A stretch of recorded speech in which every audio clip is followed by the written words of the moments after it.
noite, né? Meu nome é Pedro Ida. Eu vou fazer aqui uma breve apresentação para vocês, tá?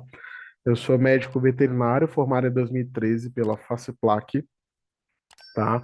No período de 2014 a 2018, eu fiz o programa de pós-graduação de residência em clínica médica de pequenos animais em cães e gatos, tá? De 2014 até 2016. Logo depois, eu fui contratado pelo hospital que eu fazia a residência, né? Então, eu me tornei médico veterinário responsável pelo setor de clínica médica de pequenos animais de 2016 até 2018. Em 2018, eu entrei para o programa de mestrado de medicina tropical na UNB, de doenças, medicina tropical, que são doenças infecciosas, né? Com ênfase em imunologia, tá? Relacionada à leishmaniose, mas eu não terminei esse programa. Fiz um ano, tive que parar, e logo depois eu comecei a dar aula, né, numa faculdade chamada, uma universidade chamada Unidesc, né? Então, ministrava aulas de clínica médica de pequenos animais, de semiologia de pequenos animais, imunologia, também ministrei farmacologia, tá? De 2018 até 2022, tá? Em 2022, eu fui para UDF, foi a universidade aqui em Brasília, né? UDF, onde atualmente eu ministro aula de clínica médica e semiologia de pequenos animais, tá? Faço atendimento volante, com bastante ênfase em doenças infecto-contagiosas, principalmente leishmaniose, tá bom? E aí, vamos lá, gente. Então, parvovirose e sinomose, por que ainda são tão comuns na nossa rotina, né? Por que que doenças que você consegue prevenir com vacina, né? A vacina é acessível, né? Muitos têm acesso, né? Grande parte da população pode ter acesso a uma vacina relativamente barata. Por que que mesmo assim a gente ainda tem tantos casos dessas doenças, né? Já que as vacinas são tão eficazes, né? Então, hoje nós vamos falar um pouco sobre ah, essas doenças, vamos falar um pouco sobre a distribuição dela na América Latina, tá bom? Depois vamos dar o foco no Brasil e vamos discutir, né, por que que as práticas de imunização no Brasil, né, elas ainda são bastante falhas, né? Então vamos lá, tá? Então não tem como a gente falar desse tema, né, sem comentar sobre esse grupo, né? É um grupo global, né? Então nós temos diversos estudiosos do mundo, né? Inclusive Meire Marcondes, nossa professora, representante do Brasil, né? Nessa comunidade maravilhosa, tá? Onde eles colocam para nós, eles fizeram diversos estudos, né, aqui na América Latina como um todo, porque assim, eles antes tinham feito uma diretriz global, tipo, do mundo, né? Só que, gente, Europa e Estados Unidos não é a mesma realidade de América Latina, de Brasil, entendeu? Então, assim, ficava muito difícil você implementar as diretrizes como faz os Estados Unidos e Europa, aqui no Brasil, uma vez que a mentalidade da população é diferente, né? Onde nos Estados Unidos barra Europa, essas doenças quase não são mais presentes, porque lá o sistema de vacinação de imunização é eficaz, não é isso? Ah, e aí, então, decidiram fazer um para a América Latina e foi muito importante. Então, vamos falar um pouco sobre ele, tá bom? Bom, gente, então, primeiramente, assim, né, nós tivemos um aumento no crescimento da aquisição de animais domésticos, tá? Principalmente no período da pandemia, né? Então, na pandemia, teve um bom crescimento absurdo, tá? As pessoas ficaram mais em casa, se sentiam mais sozinhas, acabaram adotando um pet, tá bom? Então, a América Latina tem a mais alta posse global de animais, né? Então, se a gente for colocar posse de animais comparado com Estados Unidos e Europa, por exemplo, né? Aqui na América Latina, em comparação ao mundo, né? Nós temos essa mais alta posse, tá? Estima-se que em 2014 o Brasil tinha 52,5 milhões de cães e 22,1 milhões de gatos. Gente, esse dado é antigo, 2014, né? Imagina hoje como tá, né? Depois da pandemia, com certeza aumentou demais. E eu queria só fazer um comentário com vocês, né? existe uma tendência, já existia essa tendência, e hoje com certeza está muito próximo, tá? Que o número de gatos seria maior que o número de cães. E é uma tendência que isso aconteça. Por quê, gente? Porque hoje a nossa vida é muito corrida, né? A gente trabalha muito, né? Por exemplo, eu saí de casa 7 horas da manhã e cheguei agora, né? Cheguei, falei, prima, eu vou chegar em casa, vai dar tempo de eu colocar ração para meus cachorros e tudo mais, e a gente vai começar a palestra, né? Então hoje foi um dia que eu fico o dia inteiro na rua, né? E eu sou professor universitário, na hora que começar a aula, minha vida vai ser essa loucura quase que todos os dias. E aí o cão, ele necessita mais dessa atenção, né, é um animal mais dependente, né? Então hoje eu moro numa casa, o terreno é super grande, os cachorros podem correr, né? Bastante, né? Inclusive aqui eu tenho o dog alemão, né? Até na tradução ia ficar The Great Dane, que é assim que eles chamam, o dog alemão, né? E um cachorro muito grande, né? O Scooby-Doo, né? Então tem bastante espaço aqui, eles podem correr, acabaram de latir, devem estar me ouvindo falar deles, né? E aí o que que acontece, gente? Mesmo eu morando num terreno desse tamanho, eu preciso dar atenção para eles. Então eu dei atenção antes de palestrar e eu vou dar atenção depois, né? Quando acabar, realmente eu vou ter que ir lá e vou ter que brincar com eles porque eles demandam essa atenção. O gato não. Não é que o gato não demanda atenção. O gato demanda menos atenção, né? Acho que o ponto é isso. O gato demanda menos atenção. Ele é mais independente, ele vai lá na caixinha dele, faz o xixi, faz o cocô. Você coloca a comidinha lá para ele, né? Ele vai comendo de pouquinho em pouquinho, aquilo fica lá um certo tempo. Então, essa tendência, né? O aumento de número de gatos, né? Tende a ser maior por conta disso. As pessoas estão com menos tempo, né? O cachorro tem essa carência emocional mais forte, tá bom? Então, quais são as principais doenças infecciosas que nós temos aqui, tá? E aí eu vou falar para vocês aqui algumas delas, tá? É, o CDV a gente chama de sinomose, tá?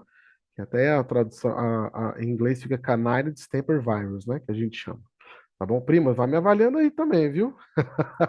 Tô falando inglês pro pessoal do inglês. Meu Deus do céu, o que eu tô fazendo? No Vamos lá, final a né? gente conversa. Então, olha só, gente. O vírus da sinomose aqui, que é o CDV, ó, veterinários na Argentina relatam, 89,1% dos veterinários da Argentina relatam pegar casos de sinomose. Quando a gente coloca aqui no Brasil, gente, 91,7%, né? Nós não estamos aqui no maior, no México, 94,4%, no Equador, 96,1%, na Costa Rica, 87,9%, mas olha só. Ah, eu quero só fazer um comentário para a sinomose com vocês, que a sinomose é um vírus que tem uma mortalidade muito alta, tá? 90% de mortalidade. Hoje, a doença que mais mata, assim, que pegou, morreu, é raiva. Raiva mata 99,9999% de pessoas e animais. Em segundo lugar, é sinomose, com 90%. Então, é uma doença extremamente grave, tá bom? O adenovírus aqui, ó, ele já tem uma incidência um pouco menor, os veterinários relatam com menor frequência, né? Aqui a Argentina 29,1, Brasil 16,8, mas aqui eu suspeito num subdiagnóstico. Essa doença é um pouco mais complexa de fazer diagnóstico mesmo, e muitas vezes passa batido ali na rotina, tá bom? Esse CPV2 aqui é o parvovírus, parvovirose, tá bom? A parvovirose é uma doença que ela já não é tão letal quanto a sinomose, né? Ainda mata bastante ali, mas a gente tem mais chance aí de salvar esse animal do que a sinomose, né? Mas ainda é um número alto, né? 89,7, 87,6, 92,2. E aí, gente, olha só, eu tenho dog alemão, né? E eu crio dog alemão, sou criador de dog alemão. E eu tive essas duas doenças na minha casa, né? Mesmo fazendo o esquema vacinal, né? O filhotinho ele ainda não adquire imunidade suficiente, então pode acontecer, né? Mas provavelmente eu trouxe da rua, né? Trouxe da rua e isso fez com que eu tivesse que tomar algumas medidas aqui em casa, né? De evitar um contato mais direto, né? Então, a próxima ninhada aí ficou até um certo aprendizado em relação a essas doenças, tá? Aqui, leptospirose, complexo respiratório felino e raiva, eu vou passar porque o foco nosso aqui é falar de parvovirose e sinomose, tá? Agora vamos falar da prevalência de sinomose no Brasil, tá bom? Estudos transversais globais sobre a prevalência da sinomose, tá, gente? Nós temos uma prevalência de 10 a 50% para exames moleculares. Então, só para vocês entenderem, nós temos diversas formas, diversas técnicas de diagnóstico dessa doença na rotina, tá? E aqui, seguramente, eu falo para vocês, seguramente, que esse 10 a 50% que ele coloca aqui é um número subestimado. Com certeza é um número subestimado. Por quê? Porque exame molecular é caro. E sinomose barra parvovirose normalmente é doença de animais que têm tutores, né, que têm donos que não têm muita condição financeira, que não têm condição financeira de fazer uma vacina. Entenderam? Quando ele coloca o exame sorológico, esse número aumenta, e ele aumenta mesmo porque é um exame mais barato, né? Então, hoje, na nossa rotina, é muito mais fácil o dono do cachorro topar fazer o exame sorológico do que fazer o exame molecular, que é um exame mais caro, tá bom? Olha a parvovirose, a gente também tem uma diferença, né? E aí ele colocou uma coisa bem bacana aqui, ó. Soroprevalência, né? Ou seja, presença de anticorpos para a doença em cães que não tomaram vacina. Foi de 68,7%, né? Se a gente for colocar estatisticamente, é um número alto, mais da metade, né? Estudo molecular realizado em 103 fezes de cães com diarreia, 34,6 foram positivos, né? Então, esse estudo, que ele pegava lá a diarreia do cão, ele também fazia uma análise molecular, né? Então, essa aqui foi a nível de estudo, né? Eles pegaram cães aleatórios e fizeram, e tiveram aí um positivo, né, de 34,6%, né, pessoal? Então, ah, parece um número não muito expressivo, mas se nós colocarmos aqui que um cão com parvovirose, onde ele normalmente tem diarreia com sangue, né? E aquela diarreia fica no ambiente, aquele vírus é super resistente, a possibilidade dele contaminar outros animais tá, é muito grande. Bom, e sobre as práticas de vacinação no Brasil? Porque eu acredito que esse é um problema gravíssimo que nós temos aqui. Esses dados são muito alarmantes, né? O que que acontece, gente? Quando o cachorro é filhotinho, o gato, né? Mas parvovirose sinomose é doença de cachorro, tá? Então vamos lá. Quando o cachorro é filhotinho, ele tem que tomar uma sequência ali de vacinas, né? Então normalmente ele começa ali com 45 dias, aí vai fazendo reforço a cada 21 dias, né? Ah, Pedro, quantas doses? Três doses, quatro doses, cinco doses? Isso depende de muitos aspectos, tá? Porque o mais importante nessa vacinação é quando ele termina, não é quando ele começa. Como assim, Pedro? Funciona bem assim, gente. O filhote nasceu. Aí, quando o filhote nasce, a primeira coisa que o filhote faz? Mamar o colostro. O que que é o colostro, Pedro? Colostro é aquela imunidade que a mãe passa para o filho, que dura só algumas horas, né?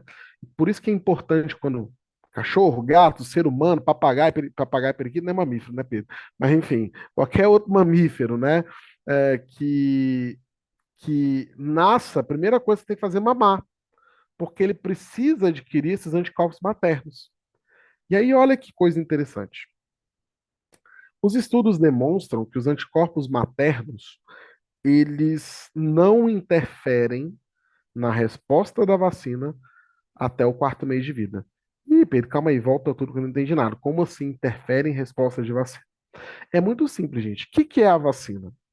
A vacina é eu pegar o vírus, inativar ele, deixar ele fraco e aplicar no indivíduo. Então, basicamente, eu pego o parvovírus, o vírus da sinomose, enfraqueço ele e aplico no cão, né? Isso aí tem várias tecnologias, cada marca tem uma tecnologia, enfim. Mas, assim, a grosso modo falando, é isso. É eu pegar esse vírus, enfraquecer, aplicar no indivíduo, no nosso caso, o cachorro. Então, vamos lá, Pedro. Se você está aplicando o vírus no cão, enfraquecido, e o cão tem um anticorpo que adquiriu da mãe, o que que vai acontecer? O anticorpo vai reconhecer aquele vírus que a gente injetou e vai destruir. Logo, o que que acontece? Enquanto o colostro materno estiver fazendo ação naquele animal, enquanto houver essa ação naquele animal, do colostro materno, ele será capaz de interferir em respostas de vacina. Acho que ficou claro. Se não ficou claro, depois nas perguntas a gente vai responder tudo direitinho para vocês. Tá bom? E aí, já se sabe, então, que o anticorpo materno tem capacidade de interferir em respostas de vacina até o quarto mês de vida. Logo, é muito importante que a última dose seja a partir do quarto mês, porque você não vai ter interferência desses anticorpos. E depois que você faz essa vacina a partir do quarto mês, ela se torna anual. Então, todo ano você tem que fazer o reforço dessa vacina, vou colocar só um asterisco, né? Porque, na verdade, essas vacinas conferem imunidade por 3 anos, mas isso é um asterisco, tá? E aí, olha que curioso, apenas 17% dos cães são levados para vacinação anual. Gente, esse número é baixíssimo. Esse número é muito baixo. Então, foi estudo feito, só 17% dos cães vão todo ano fazer vacina. É um número muito baixo, isso explica muita coisa. Menos produtos disponíveis de um fabricante. Então, isso aqui, basicamente, eu vou colocar isso aqui também logo em seguida e já vou explicar para vocês, tá? Menos produtos disponíveis de um fabricante, produtos únicos que não estão disponíveis em todo mundo. O que que significa, gente? Que aqui no Brasil, as bulas das vacinas, que é a mesma marca da vacina da Europa e dos Estados Unidos, falam que a nossa vacina só protege por um ano. Então a bula fala isso, a bula da vacina. A gente já sabe que ela protege por 3 anos. Mas a bula da vacina fala um ano. Então isso acaba sendo um certo empecilho também, tá? E o Brasil tem tendência para a formação de vacinas multiantigênicas. Pedro, o que, que é multiantigênicas, né? Vamos lá. Ah, se alguém aqui tiver cachorro, vai entender o que eu estou falando, tá? Você leva o seu cachorrinho para fazer a vacina e o veterinário fala assim, ó, vou fazer a vacina V10. Vou fazer a vacina V10. Ah, aí você fala V10 por quê? Porque protege contra 10 doenças, né? Na verdade, ele protege contra 6 doenças e tem umas variantes aí de leptospirose, por exemplo. Tá bom? Ah, tem a V6. Então, o Brasil, na verdade, ele trabalha sempre trabalhando numa vacina a maior quantidade de patógenos possíveis, entendeu? Já nos Estados Unidos e Europa é o contrário. Então lá você tem a vacina só da parvo, a vacina só da sinomose, a vacina só do adenovírus e por aí vai, tá? Então aqui no Brasil acontece realmente uma condição diferente. A diferença de duração de imunidade foi o que eu falei para vocês, relacionado aí relacionada aí à bula do medicamento, né, do produto. Então, a vacina lá fora promete uma imunidade por 3 anos, e aqui no Brasil, infelizmente, a bula fala só um ano, sendo o mesmo produto, a mesma tecnologia, o mesmo tudo. Tá bom? E quais são os desafios para a vacinação no Brasil, gente? Tá? Ah, a vacinação, a imunização, ela é uma proporção importante de uma receita da clínica. Como assim? Digamos que a vacina para o médico veterinário, ela é um produto que você tem um retorno muito grande financeiro falando, né? O veterinário lucra ali 300%, 400%, tal. Então vamos colocar aqui, se é um produto que tem um retorno financeiro muito bom, né? Você acha que esse cara vai querer vender vacina agora a cada 3 anos, né? Ou você acha que esse cara vai querer que esse cachorro volte todo ano na clínica dele, né? Então é uma questão meio óbvia, assim, até difícil, né? A gente ensina na faculdade, ó, vacina hoje protege por 3 anos, mas o mercado ainda não está preparado para isso, tá? Vício corrente entre tutores de veterinários, quanto mais melhor. Como assim, Pedro? Essa coisa do V10, né, que eu falei agora, a V10 protege contra 10 doenças, então o cara quer a V10. Então, na cabeça dele, a V10 é a melhor vacina que tem no mercado. Sendo que, na verdade, não existe essa questão de quantidade, sim do estilo de vida do animal. Esse animal, ele tem a probabilidade de eventualmente entrar em contato com esses agentes etiológicos, né? Então, por exemplo, a leptospirose tem nessa vacina múltipla aí, nessa V10, né, e tudo mais. E a leptospira, por exemplo, essa V10 tem cepa de leptospira que nem tem no Brasil. Então a gente se pergunta, né, assim, até onde, né? Quanto mais melhor, né? A gente, na verdade, tem que raciocinar o seguinte: o que um animal precisa para a imunidade? Vacinação não restrita à clínica veterinária. Esse é um problema grave no Brasil. Por quê? Você sai da sua casa, você falar, você adotou, você comprou um cachorro. Não importa a origem dele. Você acabou de adquirir um cachorro. E aí você, preocupado, fala, vou levar no veterinário, né? Porque para tomar vacina, né? Essas coisas. E aí um veterinário, um bom médico veterinário, vai te orientar que não, que você tem que ir para casa, esperar 10 dias, ver se esse animal não está incubando alguma doença, né? Porque quando a gente faz a vacina no cão, naquele momento a imunidade pode dar uma baixada. Então, se você tem uma doença que está incubada, ah, por algum motivo, de repente você começa, esse animal pode vir a desenvolver os sintomas, né? Só que aqui em Brasília a gente tem em Brasília, aqui no Brasil nós temos as casas agropecuárias, que são lojas que vendem produtos veterinários.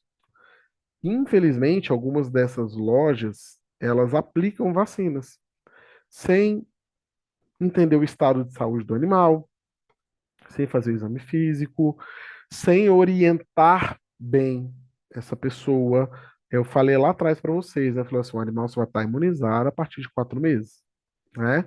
Então, como que acontece na agropecuária? O cara pega o cachorro, vai na agropecuária, o balconista, ele não é veterinário, ele não entende que ele não pode vacinar naquele momento, que tem que esperar 10 dias em casa e tudo mais.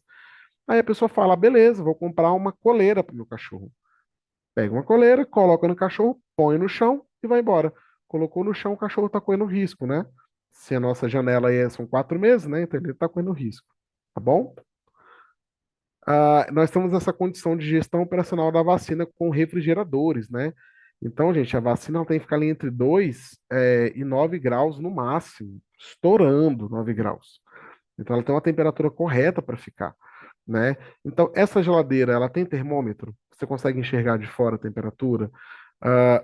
Essa vacina fica na porta da geladeira? Porque o abre e fecha, você vai acabar tendo variação de temperatura, né? E eventualmente você vai ter aí um problema, porque essa vacina pode inativar, tá bom?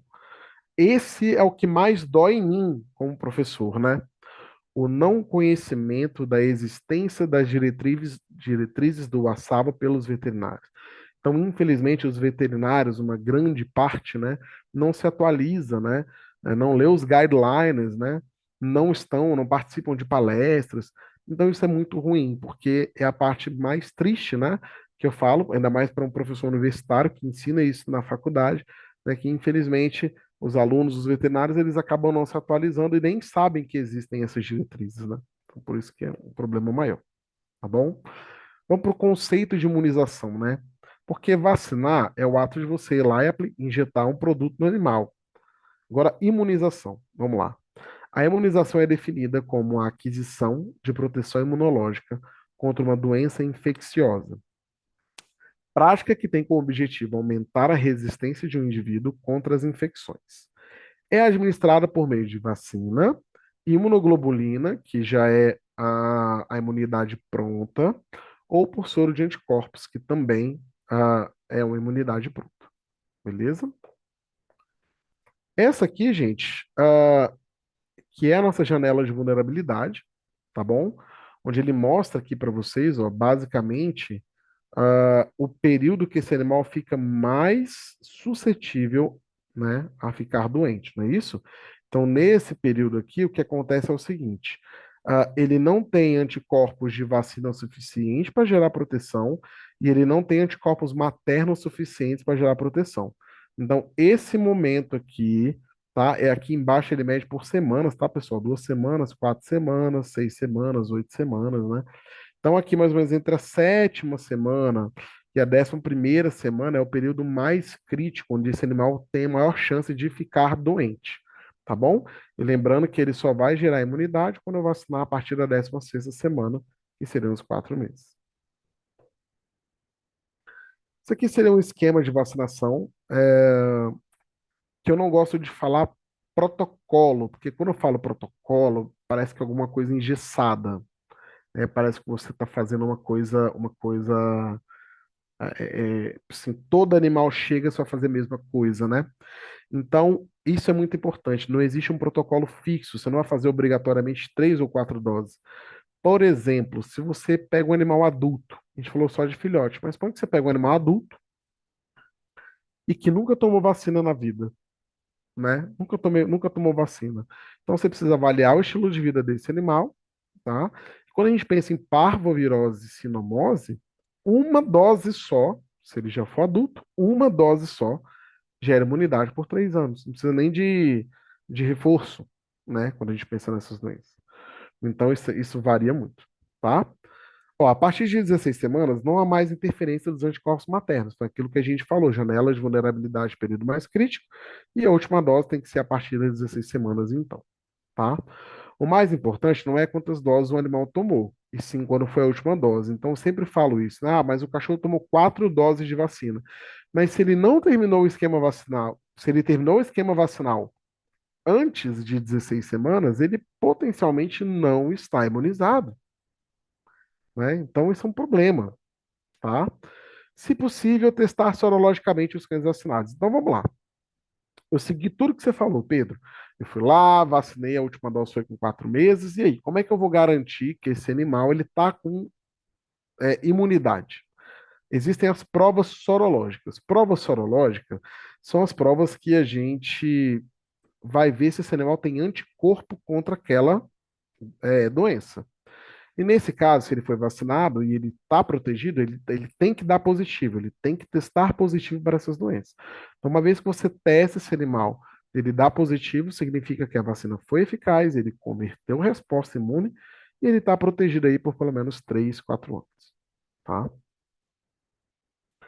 E quais fatores podem influenciar na resposta vacinal?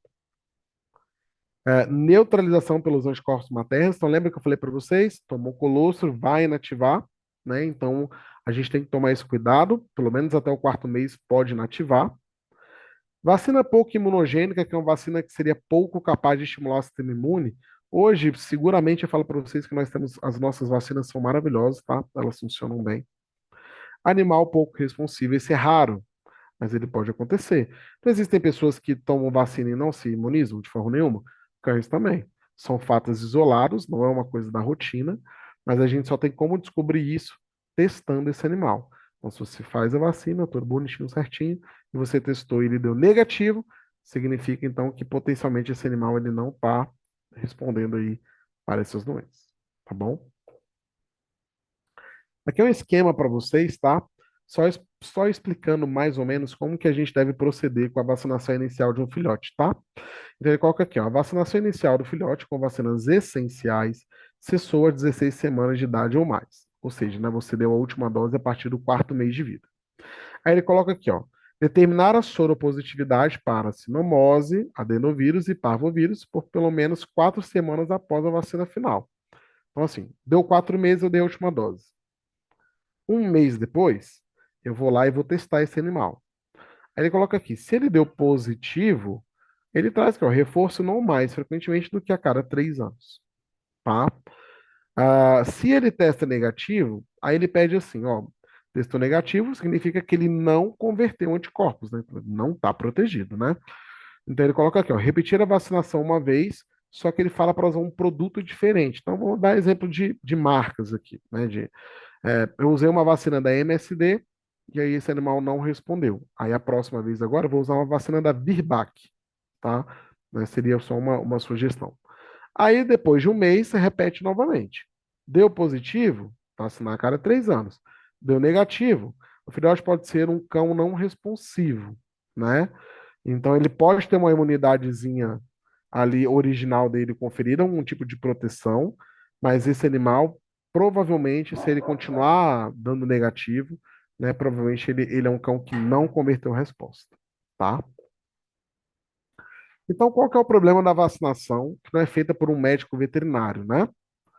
A avaliação clínica. Quando você leva lá na agropecuária, né, ele não sabe avaliar um animal. Avaliar a mucosa, temperatura, fazer ausculta, palpação, né? Então ele não tem esse conhecimento técnico para fazer isso. tá? Não orientação em relação às medidas preventivas, aquilo que eu falei. Se vocês acabam de entender que esse cão, ele, ele gera resposta imunológica só a partir do quarto mês, então se ele tem 2 meses, eu vacinei e levei ele para a rua, ele vai ficar doente, né? Não conhecimento sobre as medidas de cuidado dos produtos. O que que seria isso, gente? Basicamente, não conservar o produto de forma adequada. Exemplo, vacina em porta de geladeira. Né? Porta de geladeira, gente, se abre e fecha o tempo inteiro, né? Não é legal. Tem que ter o termômetro, tá? Senão vai ter variação de temperatura. O ideal, que as clínicas, né, algumas, a grande maioria delas tem, né, é você ter um lugar só para guardar vacina. Né? Você não vai guardar nenhuma outra coisa lá, nenhum outro remédio, ou que você fica abrindo e fechando toda hora, porque se você oscilar nessa temperatura, você vai ter problema com a sua vacina. Tá bom? E aqui existem algumas perguntas importantes, eu coloquei algumas perguntas legais aqui, né? Que frequentemente a gente recebe até no consultório mesmo, tá? Vamos lá. Certas vacinas essenciais podem abrir caminho através da imunidade materna mais cedo que outras, e, portanto, estabelecer proteção nos filhotes? O que que ele quer dizer aqui, gente? Só antes de colocar a resposta aqui. É, eu acabei de falar que os anticorpos maternos inativam a vacina, correto? Correto. Porém, algumas vacinas, elas acabam prometendo que ela tem uma tecnologia que é capaz de vencer essa barreira dos anticorpos maternos, né? Então ele acaba dizendo assim, não, você pode fazer que ela vai vencer essa barreira e ele vai produzir anticorpos. A resposta aqui é longa, né? Bastante longa, mas eu basicamente vou resumir ela para vocês. Porque ele fala assim, que por mais que as vacinas tenham uma qualidade excelente, né? E por mais que elas prometam, se elas estão prometendo, provavelmente elas podem romper mesmo essa barreira da imunidade materna. Mas o guia, né, o Bassava, mesmo assim, eles ainda sugerem que essa vacina seja feita, né, e seja completada a partir dos 4 meses de idade e que depois se faça um reforço ali entre 6 meses e 12 meses, né? Então termina com 4 meses, depois faz um reforço com 12 meses, e aí você vai vacinar esse animal a cada 3 anos, por exemplo, tá bom? Para ele coloca VGG, pessoal, ele está colocando que é o guia, tá? Então, coloca aqui, ó. O VGG recomenda o uso de vacinas essenciais, não mais frequentemente que a cada 3 anos. Mas as vacinas essenciais em meu país são licenciadas para serem dadas anualmente. Como eu posso dar um produto com duração de imunidade licenciada de 1 ano a cada 3 anos? Então, isso é aquela coisa de bula que eu conversei com vocês, né?